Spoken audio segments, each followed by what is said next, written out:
Alhamdulillahilladzi bi ni'matihi tatimmus shalihat. Asyhadu an la ilaha illallah wahdahu la syarikalah wa asyhadu anna Muhammadan abduhu wa rasuluhu la nabiyya ba'da.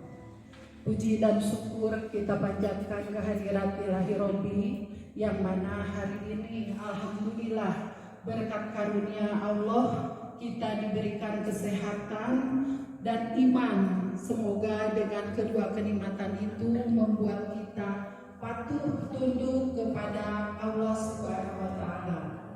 Puji dan syukur selalu kita panjatkan kepada Allah Subhanahu wa taala dan juga salawat serta salam tercurah kepada Nabi kita Muhammad sallallahu alaihi wasallam.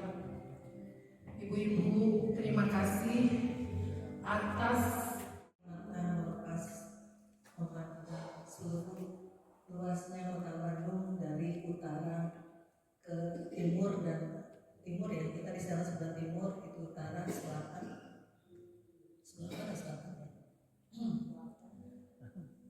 Memandang mata yang melihat luasnya muka bumi ini, itu kan membuat pikiran kita berbeda ya. Kalau di rumah kita kasur, dapur, suhu 4L, apa tuh?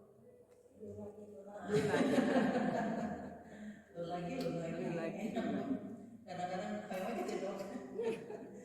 Artinya memang saya pernah baca ya bahwa ada waktu untuk kita tuh rihlah dalam makna bahwa kita menghayati ciptaan Allah, memaknai kalau kita sudah duduk sendiri begini melihat luasnya bumi, itu terasa nggak alam itu memberikan pesannya pada kita? Apa yang dirasakan? Ya. Gitu.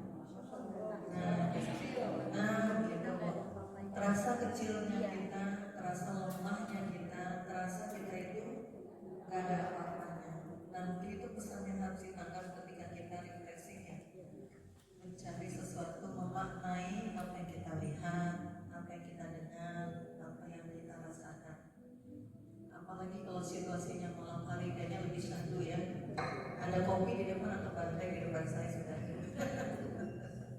Tadi di tempat foto itu Masya Allah dengan angin, udara semilir ya, lampu-lampu yang barangkali terlihat oleh kita dari sini seperti zamrud atau istiwa katanya. Jadi apa-apa yang kita dengar, apa-apa yang kita lihat, perlu kita, kalau pembelajaran sekarang kamu meaningful,